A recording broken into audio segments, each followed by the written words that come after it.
La Fashion Week Printemps-été 2025 c'est terminé et il est donc temps pour nous de faire un énorme récap de tout ce qu'il y avait à retenir. Comme vous le savez, la Fashion Week se déroule sur environ un grand mois avec une semaine à New York, une autre à Londres, ensuite à Milan et puis pour finir à Paris avec des shows tous les jours. Autant vous dire que ça fait énormément de défilés à regarder, à suivre, à comprendre. Ajoutez à ça tous les événements qu'il y a également lors de la Fashion Week, les célébrités qui viennent et qui font le buzz, les départs des directeurs artistiques, les arrivées des directeurs artistiques. Bref, c'est un mois où il y a beaucoup d'informations niveau mode et vous êtes peut-être un peu perdu, c'est normal, mais vous inquiétez pas, faites-moi confiance. À la fin de cette vidéo, vous saurez tout ce qu'il y avait à retenir. Mais avant de commencer, laissez-moi vous présenter le sponsor de cette vidéo. Il s'agit de Burga, qui est une marque d'accessoires. Ils sont notamment connus pour leurs coques de téléphone, mais ils font également des coques d'ordinateur, d'iPad, d'écouteurs. Ils font de la papeterie, des bracelets de montres ou même des mugs. Bref, leur but est de pimper tous nos accessoires un peu du quotidien pour en faire de véritables accessoires de mode. D'ailleurs, ils étaient présents lors de la Fashion Week de Paris. Ils ont fait tout un événement et de toute façon, on peut voir sur leur site qu'il y a vraiment une volonté d'être dans les tendances avec tous les designs qui sont proposés. Il y en a vraiment pour tous les goûts puisqu'il y a plus de 300 modèles et je vais donc vous montrer ceux pour lesquels j'ai craqué avec notamment cette coque de téléphone effet un peu poil de vache. Je la trouve magnifique. C'est vrai qu'on a la plupart du temps notre téléphone tout le temps à la main, donc autant avoir une coque un peu jolie. Et puis au-delà de l'aspect esthétique, bien évidemment, ça protège à merveille votre appareil. D'ailleurs, sur leur site, ils proposent plusieurs technologies de protection selon votre besoin, mais dans tous les cas, c'est ultra résistant et ça protège à merveille votre téléphone. Et étant donné que j'adorais ce motif, je ne me suis pas arrêtée là, j'ai fait un peu dans le too much. J'ai également pris le même motif pour ma coque d'iPad, sachant que moi l'iPad je m'en sers énormément puisque j'écris toutes mes vidéos etc dessus. Donc c'est un appareil que j'ai souvent avec moi, donc il était important pour moi qu'il soit joli en plus d'être bien protégé. J'ai également pris la coque d'écouteurs. Non mais c'est pas trop mimi. Alors moi ça je trouve ça absolument adorable. Et puis comme apparemment ce n'était pas assez, j'ai même pris le mug assorti qui est en plus de ça isotherme. Il y a plusieurs tailles de disponibles et ce que j'adore c'est qu'il y a plusieurs embouts. Vous avez celui-ci ou alors si vous êtes plus de la team à boire à la paille, vous avez également celui-ci qui du coup est modulable. Vraiment la beauté de ce motif, moi je m'en remets pas, je trouve ça vraiment canon. Bref, je suis complètement convaincue par leurs produits, surtout qu'ils sont fabriqués en Europe et qu'ils sont également fabriqués à la demande pour éviter la surproduction et le gaspillage, donc ça on adore. Donc si jamais vous êtes intéressé, que vous avez envie de passer commande, sachez que sur leur site déjà pour 4 coques de téléphone achetées, vous n'en payez que 2, mais surtout vous n'êtes pas sans savoir qu'on est dans la période du Black Friday, donc il y a déjà de super promotions qui sont proposées sur le site, mais ce n'est pas tout, ils m'ont proposé un code promo supplémentaire pour vous. Avec le code que je vous mets juste là, vous avez 5% supplémentaire sur les promos déjà disponibles. C'est en plus cumulable avec la promo permanente de 4 coques de téléphone achetées, vous n'en payez que 2. Donc autant vous dire que ça vaut vraiment le coup. Ça vous fait un total de moins 30% de réduction. N'hésitez pas à aller voir ça, à vous faire plaisir, que ce soit pour vous ou pour vos proches. Surtout que n'oubliez pas, Noël arrive et là ce sont les plus grosses promos qu'ils font de toute l'année. Et le code promo que j'ai pour vous est disponible à partir d'aujourd'hui, donc le 19 novembre jusqu'au 3 décembre. Si jamais je vous mets tout le récap en barre d'infos, n'hésitez pas à aller voir ça. Et merci encore à Burga pour tous ces produits qui sont géniaux, mais aussi également pour leur confiance et leur soutien, puisque c'est ce qui permet de faire vivre cette chaîne. Donc encore une fois, merci à eux. Et puis nous, on va commencer pour ce petit récap de Fashion Week.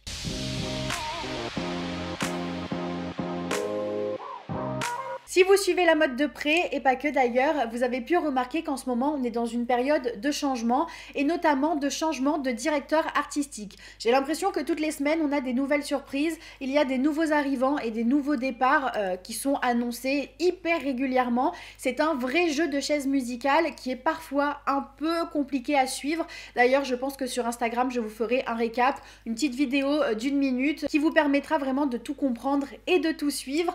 En tout cas, c'était un des sujets prédominants de cette Fashion Week, étant donné qu'il y a beaucoup de défilés à regarder sous ce prisme. Et on va commencer bien évidemment avec le défilé le plus attendu. Autant commencer fort et aller dans le vif du sujet. Je parle bien évidemment du défilé Valentino par Alessandro Michele.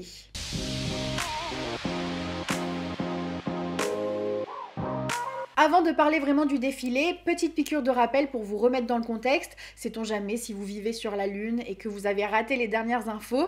Jusqu'à présent, le directeur artistique de la marque était Pierpaolo Piccioli et c'est une personnalité mode qui est globalement très appréciée. Pour Valentino, il faisait des collections à la fois douces, légères, fluides, très féminines, très chic, mais aussi très puissantes, très modernes dans l'air du temps.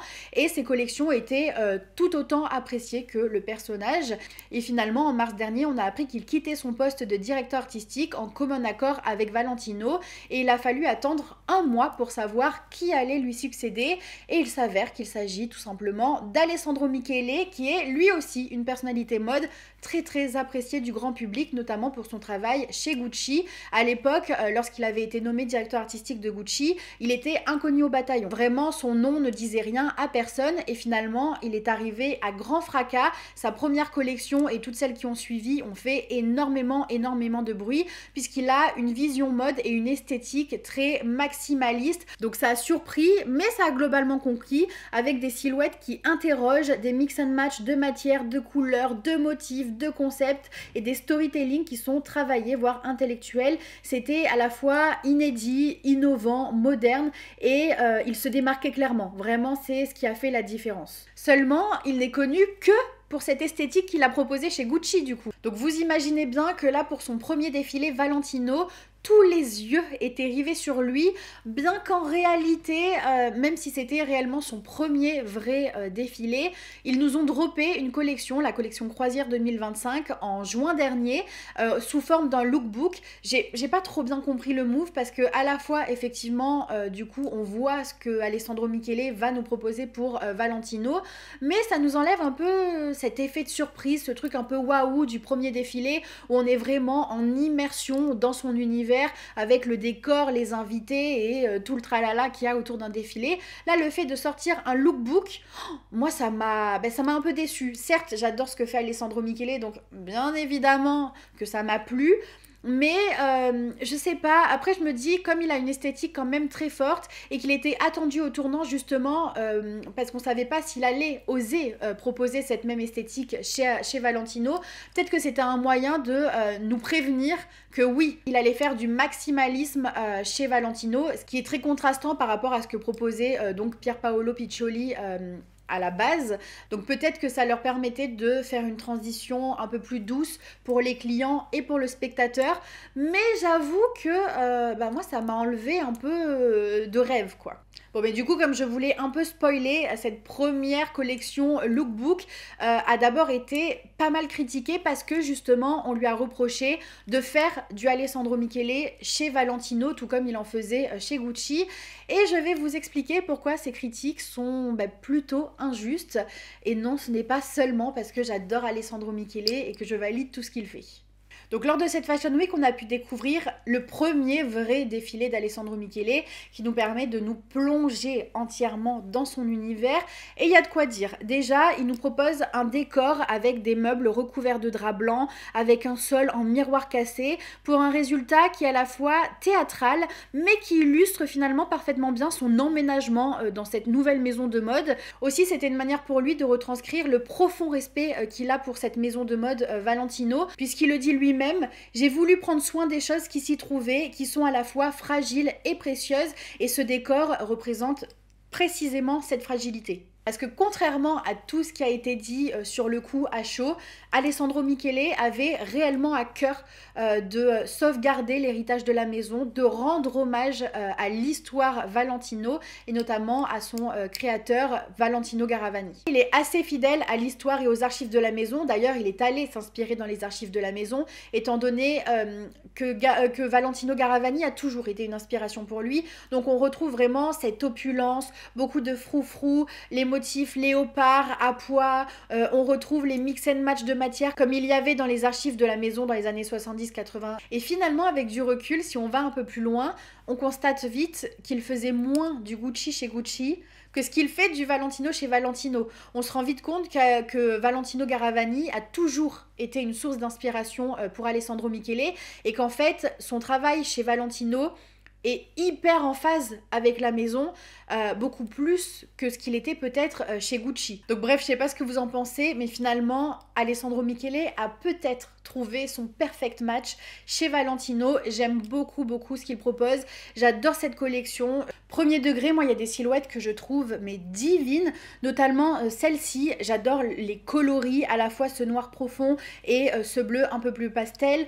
Aussi toutes ces broderies qu'il y a sur certaines silhouettes, notamment celle-ci qui est aussi l'une de mes préférées. J'adore les broderies mais qui sont tranchées avec une accessoirisation qui est beaucoup plus moderne, beaucoup plus punk presque, et je trouve que les deux s'associe merveilleusement bien, et pourtant sur le papier on n'aurait pas forcément misé sur cette accessoirisation. Je trouve que globalement il a utilisé des couleurs très douces avec ce décor en plus blanc et qui rappelle la fragilité comme il expliquait au départ, tous les voilages, les froufrous, la transparence, vraiment il y avait une vibe romantique et à la fois punk, à la fois fragile mais puissante, enfin l'équilibre. De toute façon, Alessandro Michele, c'est vraiment ça, l'équilibre. Le mauvais goût, mais chic. La fragilité, mais puissante. Le moche qui en devient beau.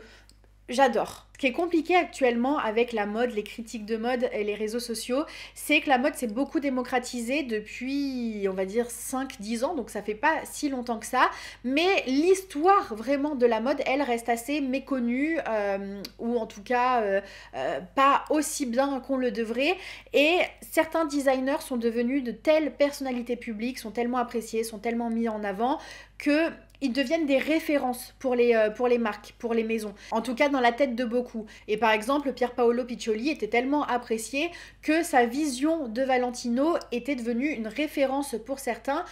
Et c'est pour ça qu'Alessandro Michele a, dans un premier temps, été critiqué. Mais tout comme, à contrario, la vision d'Alessandro Michele chez Gucci est devenue est tellement forte et tellement impactante que pour beaucoup, Gucci, c'est la vision d'Alessandro Michele. Et donc, bien évidemment, ça devient compliqué avec tous ces changements de directeur artistique, d'être à chaque fois au niveau et de réussir à faire des coups de maître et de réussir à proposer des collections qui vont être encensées, parce que à chaque fois il y a de trop gros contrastes entre les airs des différents directeurs artistiques. Et vraiment Alessandro Michele est l'exemple mais parfait, parce que sa vision était tellement, je vous le dis, impactante, prenante, tellement opulente. Ben, comment passer après lui? C'est vraiment la question. Même moi encore, des fois, là, je travaillais sur Alessandro Michele, j'avais tendance à marquer Gucci parce que les deux sont maintenant intimement liés et ça va être difficile de délier les deux et pour Alessandro Michele de se faire une place chez Valentino, et pour Sabato De Sarno, qui est son successeur chez Gucci, de se faire une place chez Gucci et de réussir à atteindre le cœur des gens. Donc on va voir là avec cette nouvelle collection s'il y est arrivé.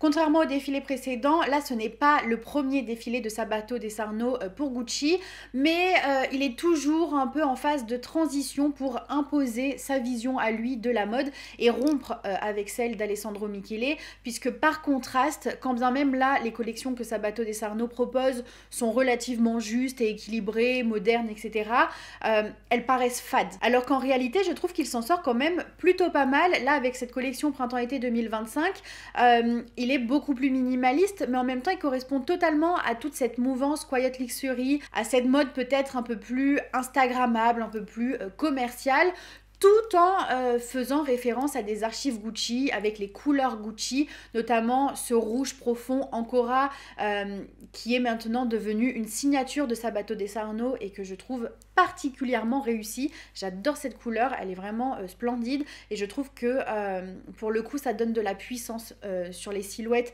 de la collection. Je trouve à chaque fois ces défilés hyper désirables, j'aime beaucoup le camailleux de couleurs qu'il utilise, il y a beaucoup de silhouettes monochrome, il joue sur les textures avec pas mal de fluidité mais aussi du cuir, des choses un peu plus lourdes.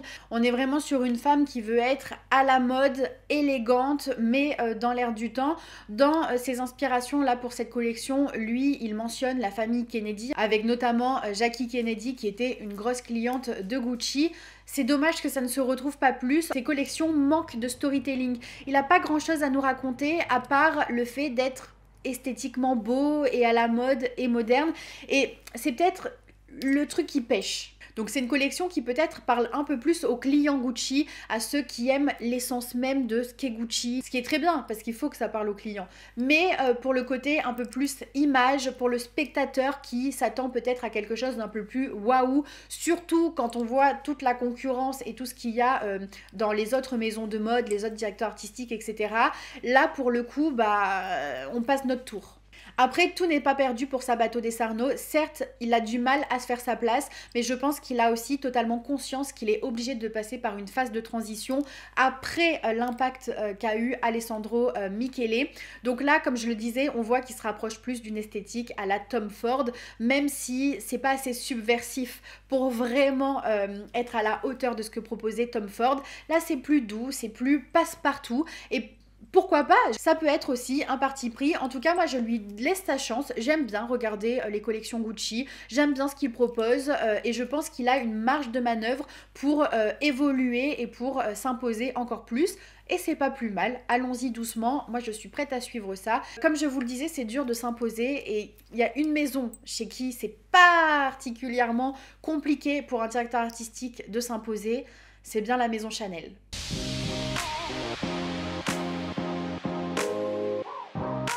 On le sait, Chanel est l'une des maisons les plus iconiques du monde de la mode, mais depuis le décès de Karl Lagerfeld en 2019, il traverse une période un peu compliquée, un peu bizarre, pas forcément sur le plan financier, mais plutôt en termes d'image, puisque contrairement aux autres maisons de mode qui évoluent avec le temps, avec les différentes ères et les différentes visions des différents directeurs artistiques, ça fait beaucoup de différents dans la même phrase, Chanel, eux, ils n'ont jamais connu ça, puisqu'il y a deux grandes figures majeures qui représentent cette maison. Il y a la fondatrice Gabrielle Coco Chanel, à qui on doit tous les codes de base de la maison. Et puis ensuite, c'est Karl Lagerfeld qui vraiment a ravivé la maison Chanel et qui a réussi à garder les codes de Coco Chanel tout en fusionnant sa vision audacieuse et contemporaine pour finalement bâtir un véritable empire qu'on doit autant à Karl qu'à Coco Chanel.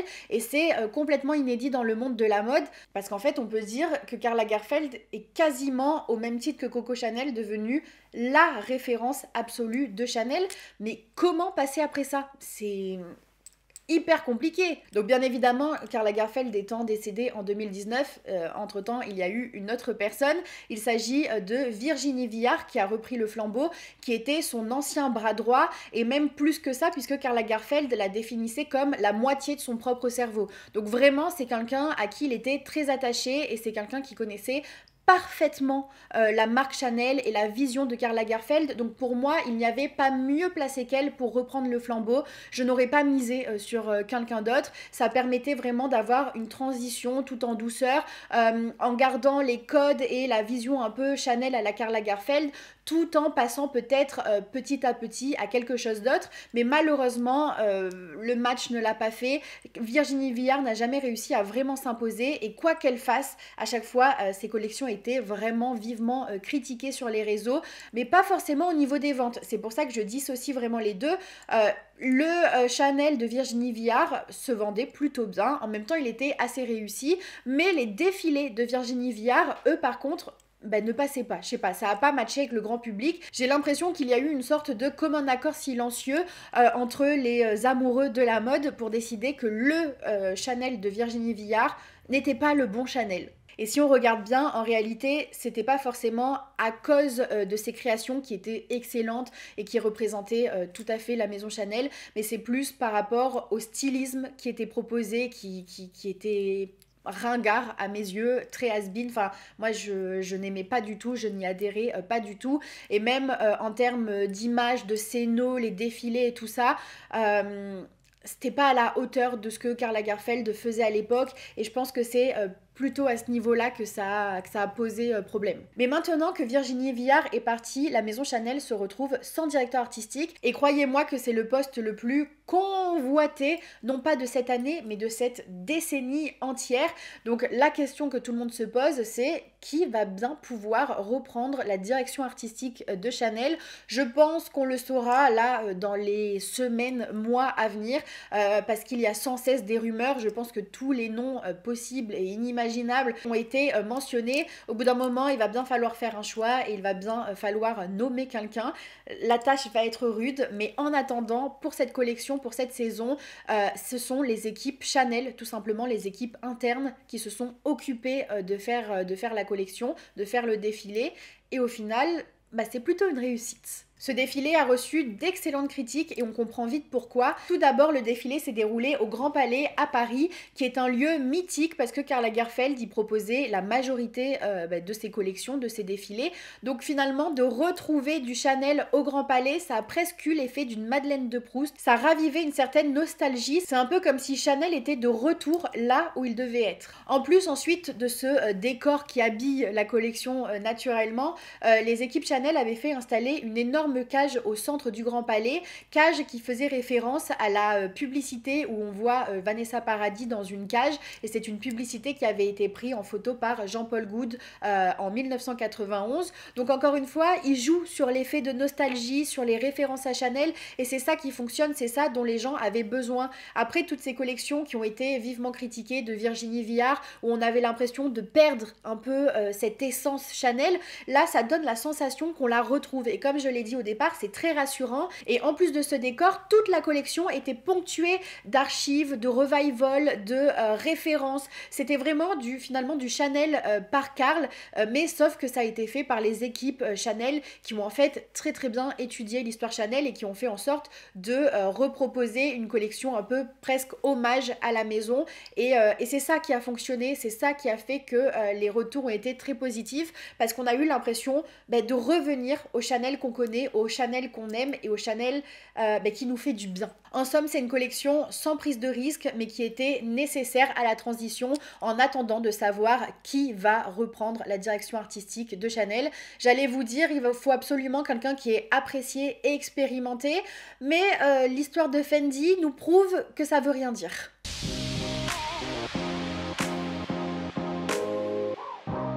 En plus, ma transition et mon parallèle avec Chanel est bien trouvé puisque Kim Jones, qui était le directeur artistique de Fendi, a lui aussi eu la lourde tâche de succéder à Karl Lagerfeld, qui, je le rappelle, avant son décès, était le directeur artistique en collaboration avec Sylvia Fendi.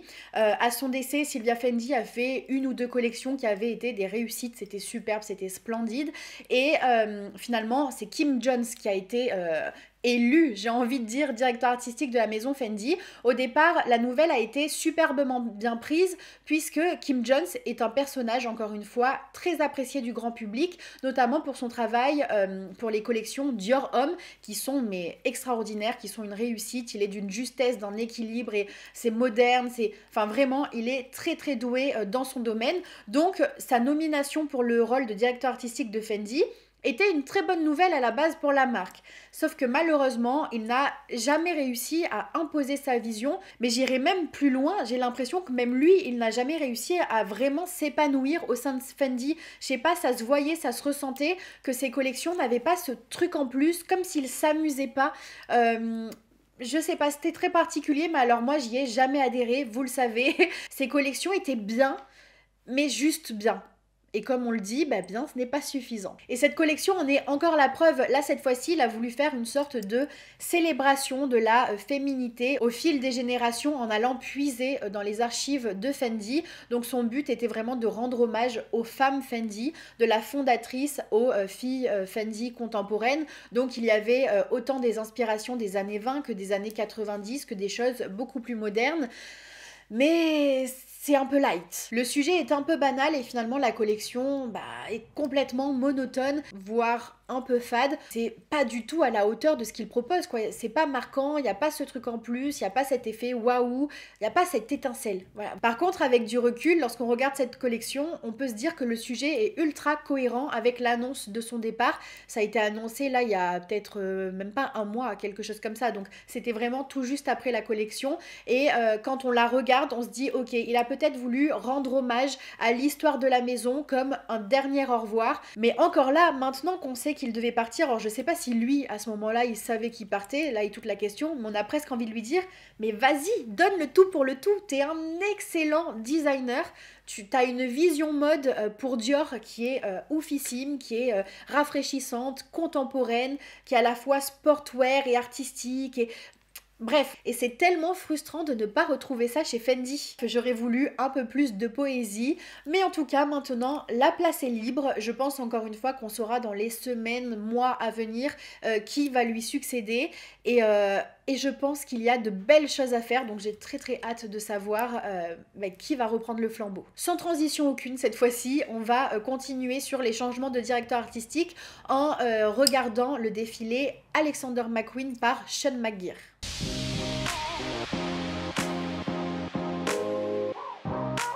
Alors à lui non plus ce n'était pas son premier défilé, il s'agissait en réalité du second, mais c'était tout de même une collection qui était attendue au tournant étant donné que son premier défilé n'avait vraiment pas fait l'unanimité et moi la première je n'étais pas vraiment convaincue.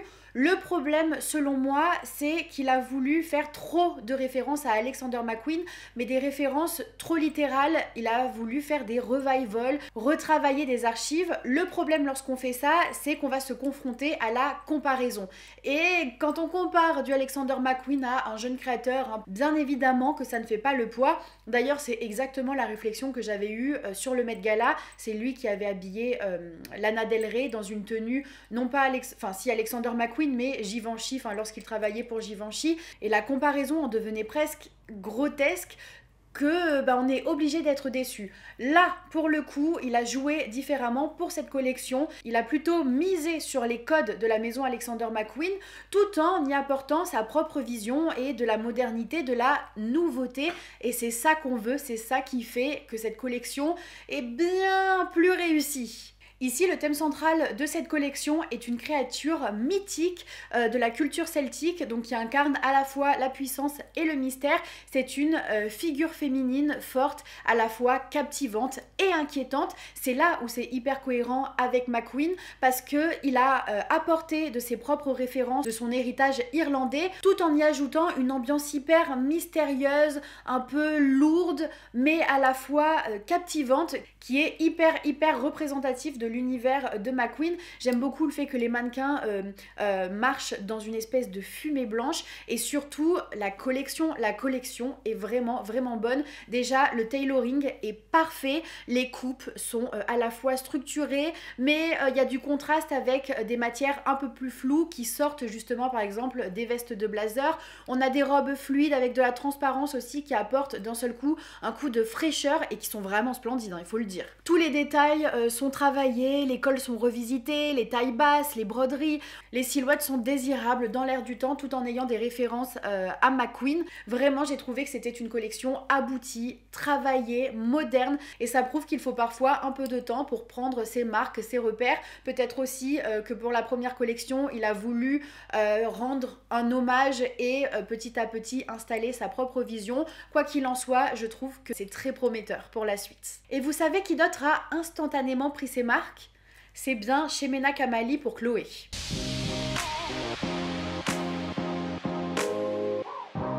Pour moi, elle est vraiment la révélation de l'année et contrairement à Sean McGear où il lui a fallu peut-être un petit peu plus de temps pour prendre ses marques, chez Chemena Kamali, elle, ça a été mais instantané, ça a été immédiat. Elle est arrivée chez Chloé comme une évidence. Je pense vraiment que ces défilés correspondent à l'âme de la maison Chloé et pour moi, c'est un match parfait.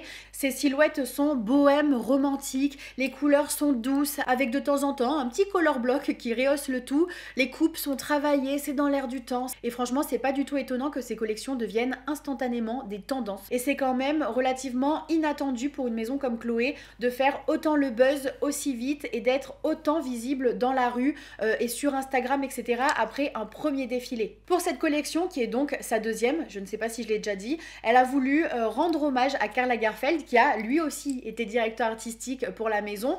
C'est fait avec beaucoup de subtilité, mais on constate que la femme Chloé par Chemena Kamali est à la fois libre, affirmée, ultra féminine et elle a réussi à raviver la flamme chez Chloé et je suis fan puisque c'est l'une des maisons dont je suis le plus cliente. Ça y est, on a passé en revue tous les plus gros changements, on va dire, de directeur artistique de la saison, ou du moins tous les défilés les plus marquants qu'on avait besoin un peu d'analyser pour comprendre cette transition qui s'opère en ce moment.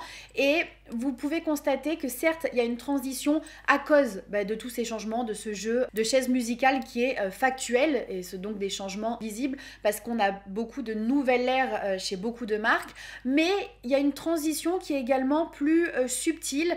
Je pense que les attentes du spectateur et du consommateur ont réellement changé.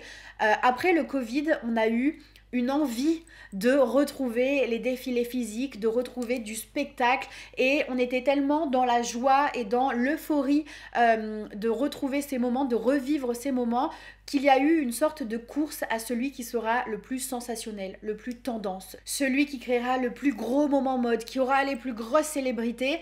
Et je crois que ça y est, c'est passé et qu'on en a un peu marre. C'est pour ça que la majorité des marques là sont plutôt silencieuses. Elles font des défilés relativement discrets. Je ne sais pas ce que vous en pensez, mais je trouve par exemple que là, cette dernière Fashion Week n'a pas vraiment tant fait de bruit, là où d'habitude on est inondé sur les réseaux sociaux d'informations concernant la Fashion Week. Là, il me semble que ça a été un peu plus discret et qu'il y a beaucoup de marques qui ont joué des tendances un peu plus banales, un peu plus classiques, et ça fait du bien. Mais il y a une maison qui a encore misé sur le côté un peu plus buzz, réseaux sociaux, etc. Je ne suis pas certaine que ça ait réellement fonctionné, mais on va en parler ensemble. Je vais vous donner mon point de vue et vous allez me dire si vous êtes d'accord. Je parle bien évidemment de Copernic qui a fait un défilé à Disneyland Paris.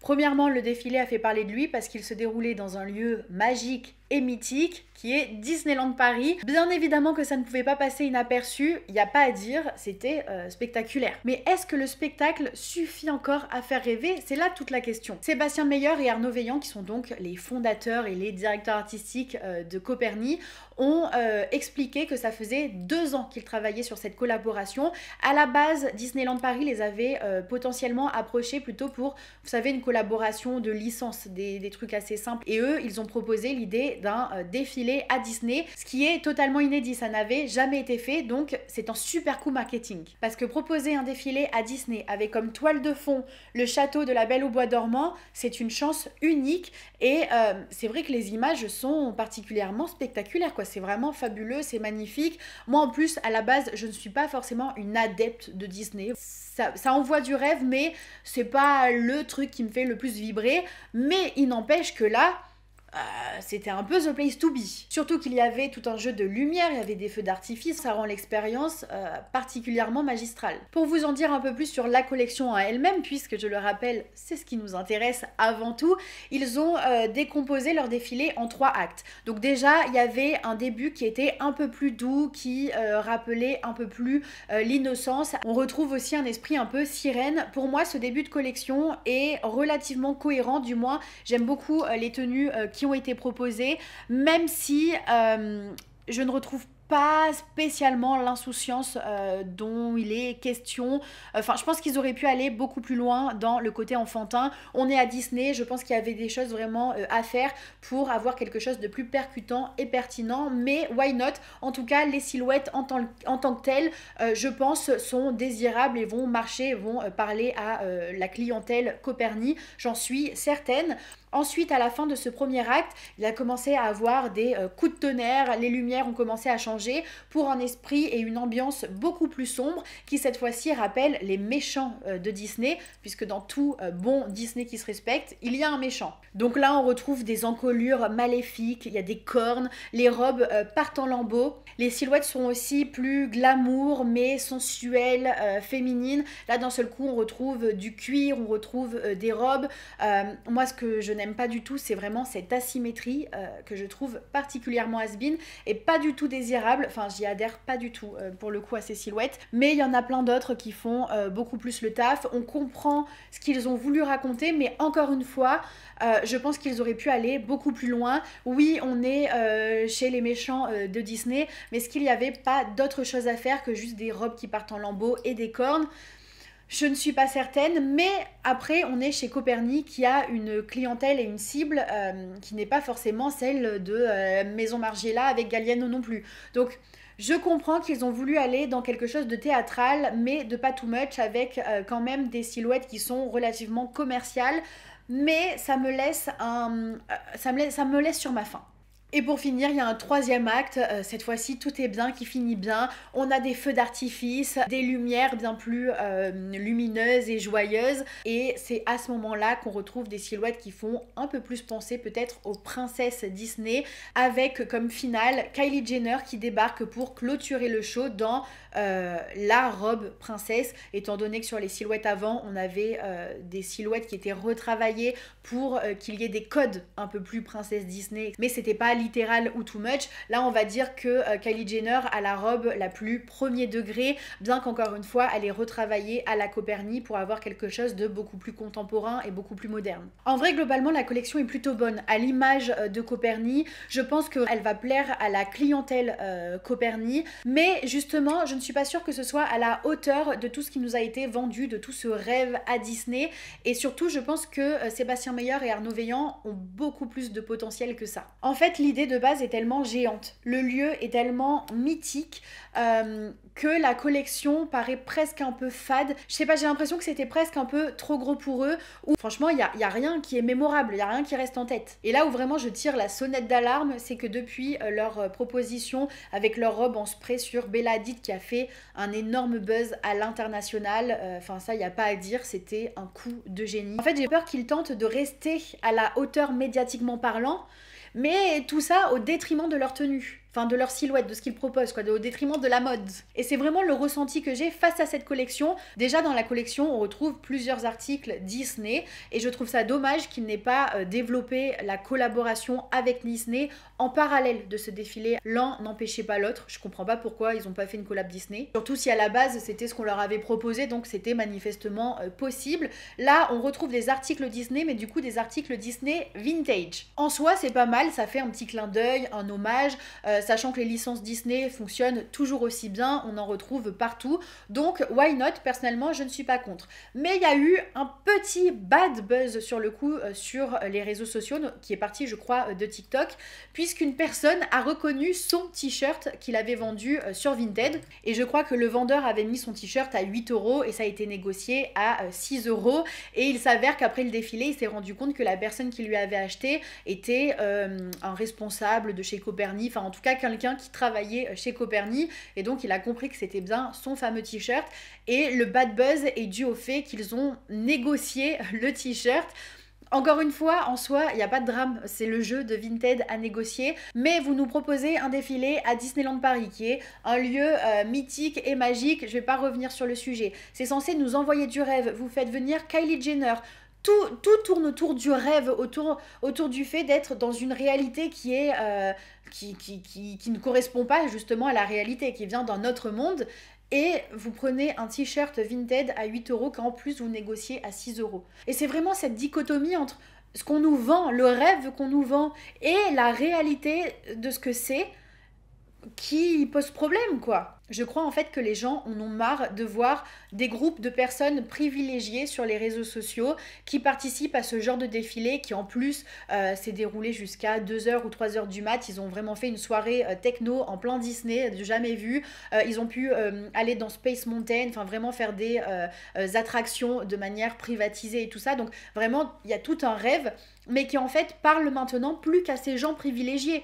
Qu'est-ce que ça nous fait à nous de voir ça sur les réseaux sociaux? Et oui, du coup, les critiques de mode, par exemple, vont être hyper positive, parce que je suis persuadée que l'expérience était vraiment majestueuse à vivre, et donc ça joue sur la perception qu'on a de la collection pour les journalistes de mode, les influenceurs qui étaient présents et tout, mais nous en tant que spectateurs, ça ne fait que nous éloigner en fait de la marque. Et surtout c'est particulièrement exacerbé pour Copernic, qui ne fait pas de l'ultra luxe. Puis vous voyez, choisir Kylie Jenner pour clôturer le show, j'en ai pas vu spécialement l'utilité, quoi. J'aurais peut-être préféré qu'ils reprennent des actrices qui ont été chez Disney Channel ou qui nous ont vendu du rêve dans notre enfance, et qu'on les retrouve en tant que mannequins sur le show. Là on se serait dit ah ouais ok, il y a une cohérence, etc. Là Kylie Jenner, bon moi je l'adore hein. Vraiment la famille Kardashian et tout, je n'ai aucun souci avec elle, contrairement à certaines personnes. Moi je les adore, mais là je ne voyais pas la pertinence du propos. Par contre, gros point positif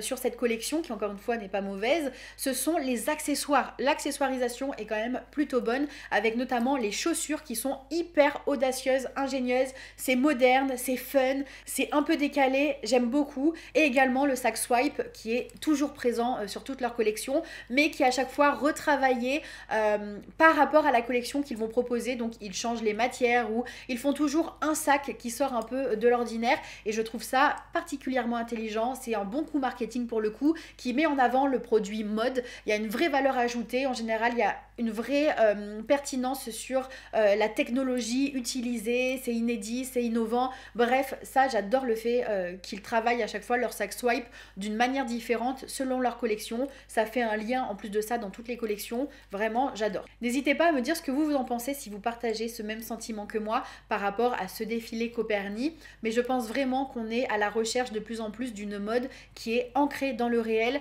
et vous savez qui a compris ça? C'est Miuccia Prada.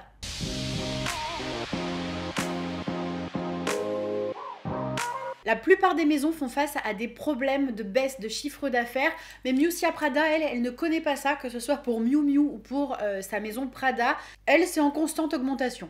Miuccia Prada a toujours eu une approche assez intellectuelle, voire politisée et très engagée de la mode, et elle a toujours proposé des collections pratiques, confortables, mais ce sont les associations qui font que ces silhouettes sont très high fashion, et à mon avis, sa vision de la mode et l'esthétique qu'elle propose n'a jamais été autant en osmose avec l'air du temps. Par exemple, là, avec le dernier défilé Miu Miu, elle questionne la frontière entre la réalité et la fiction qui est de plus en plus floue, et c'est exactement ce dont je vous parlais tout à l'heure. Elle nous présente vraiment la mode comme un miroir de la société, et là, actuellement, on est dans une société où il y a beaucoup de désinformation, de fake news, plus ou moins à cause aussi des réseaux sociaux, et c'est quelque chose qu'on peut totalement transposer dans la mode. Toutes les images qu'on voit qui sont souvent photoshopées, retravaillées, les associations de vêtements qu'on voit, etc., tout peut être trafiqué sur les réseaux sociaux, en photo, pour les pubs et tout ça.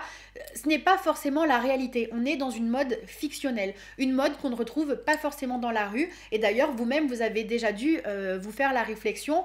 Pourquoi ce que je vois sur les défilés, pourquoi ce que je vois sur Instagram, c'est pas ce que je croise dans la rue. Si vraiment c'est une réalité, je devrais croiser ces tendances partout dans la rue. Et la plupart du temps, mis à part 2-3 tendances qui vraiment sont très visibles, même pour nous, il y a quand même une différence entre ce qu'on voit sur Instagram et ce qu'on voit en bas de chez nous. Et même sur les défilés de mode, tout est fait pour créer du désir. On a des silhouettes hyper travaillées sur des mannequins qui sont particulièrement beaux en général. Vraiment, tout est mis en scène. Tout est fait pour nous raconter une histoire et pour nous vendre un produit. Et finalement, tout ça, c'est de la fiction. Encore une fois, là, elle veut revenir à la réalité, à comment on vit la mode, comment on la ressent, comment... Et en fait, vous allez voir que cette collection, en réalité, c'est une recherche sur la vérité stylistique, s'il y en a une. Et donc, il y a pas mal de silhouettes qui sont assez naïve, presque enfantine. Le défilé d'ailleurs s'ouvre sur une simple robe blanche qui paraît être comme une toile vierge. On va retrouver aussi pas mal de chemises blanches. Il y a tout un jeu de layering, donc de superposition, comme pour rechercher encore une fois cette vérité stylistique. Qu'est-ce qui peut être désirable, qu'est-ce qui peut être à la mode, qu'est-ce qui marche ou ne marche pas. On a d'ailleurs des associations qui peuvent paraître parfois loufoques, mais à la fois, pourquoi pas. Certes, c'est plus ou moins agréable à l'œil, mais encore une fois, est-ce qu'il y a une vérité absolue? Est-ce qu'il y a un code et une liste de ce qu'il faut faire ou pas faire? En fait, ça reprend plein de codes hyper désirables et tendances, avec par exemple les sequins, les broderies, les micro-shorts qui sont une tendance qu'elle a elle-même lancée, la business girl, du sportwear des années 70, c'est des choses qui marchent et qu'on retrouve presque de saison en saison, mais le tout est tellement mélangé comme dans un pot pourri, mais qui finalement sent hyper bon parce que le tout est tellement bien fait. Le propos de cette collection est renforcé par toute la scénographie qui est faite par Goshka Makunga, qui a proposé une accumulation de journaux, même sur les sièges des invités. Ils avaient chacun des journaux avec des QR codes. Ils tombaient sur des textes philosophiques. Je crois qu'il y avait plusieurs auteurs. Selon les invités, ils n'avaient pas forcément le même texte, mais à chaque fois, c'était autour justement de l'information, de la désinformation, de la vérité, de la fiction, etc. Bref, un défilé qui tombe à point nommé avec un thème très contemporain, et ça fait écho au défilé Prada qui avait eu lieu juste avant, qui est fait cette fois-ci avec Raph Simon, puisqu'elle travaille en collaboration avec lui. Ils sont 2 directeurs artistiques et c'est une approche similaire, mais cette fois-ci, leur point de départ, c'était plutôt les algorithmes. Ils voulaient mettre en avant le fait que tout ce qu'on aime, tout ce qu'on voit, tout ce qu'on regarde, tout est régi par les algorithmes. Et pour ce défilé, ils ont voulu prendre le contre-pied en justement proposant une collection qui n'a aucun fil conducteur. C'est chaotique, ça part dans tous les sens, mais c'est justement tout l'intérêt. Le fait que le fil conducteur soit le fait qu'il n'y ait pas de fil conducteur, soit le fait qu'il n'y ait pas d'algorithme. Qu'est-ce que ça serait s'il n'y avait pas d'algorithme et qu'on tombait sur des informations un peu au hasard qui ne vont pas toujours dans le même sens? C'est pareil pour la mode. On va pas nous proposer quelque chose de cohérent, on va nous proposer plein de tendances et d'articles qui racontent des choses totalement différentes dans une même silhouette, et les silhouettes les unes avec les autres n'auront pas forcément de rapport. Et finalement, encore une fois, pourquoi pas? Et ce qui est particulièrement drôle, c'est que Miuccia Prada a totalement conscience de faire partie intégrante de cette industrie du luxe et de la mode qui fait rêver et qui crée les tendances, étant donné que sur les dernières saisons, Miuccia Prada est celle qui a créé le plus de grosses tendances. Malgré tout, elle participe plus que jamais à cette mode qu'elle questionne. Et c'est là que c'est intéressant, c'est qu'elle a conscience de l'industrie dans laquelle elle évolue, et en même temps, ça ne l'empêche pas de, sans vraiment la critiquer, à minima la questionner, et ça ne fait pas de mal. N'hésitez pas à me dire ce que vous en pensez. Je pense que là, globalement, on a fait un grand tour de cette Fashion Week, de ce qu'il y avait à retenir et les plus gros événements qu'il y a eu. Bien évidemment, il y a tellement de défilés qu'on ne peut pas tous les passer en revue, mais n'hésitez pas à me dire si vous, il y en a qui vous ont particulièrement marqué. Selon notre algorithme, on n'est peut-être pas tombé sur les mêmes choses, donc j'attends de savoir ça avec impatience. N'oubliez pas votre petit code promo Burga si jamais vous voulez une jolie coque de téléphone, d'ordinateur, d'iPad ou tout autre accessoire. C'est le moment de se faire plaisir.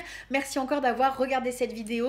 N'oubliez pas de vous abonner à tous mes réseaux sociaux pour encore plus d'actualités. J'essaye vraiment d'être active, et puis dans tous les cas c'est un soutien pour moi, donc vraiment n'oubliez pas de liker, de vous abonner et de me suivre un peu partout. Merci d'avance à tous ceux qui vont le faire. Sur ce, moi je vous fais plein de gros bisous et je vous dis à très vite pour de prochaines vidéos.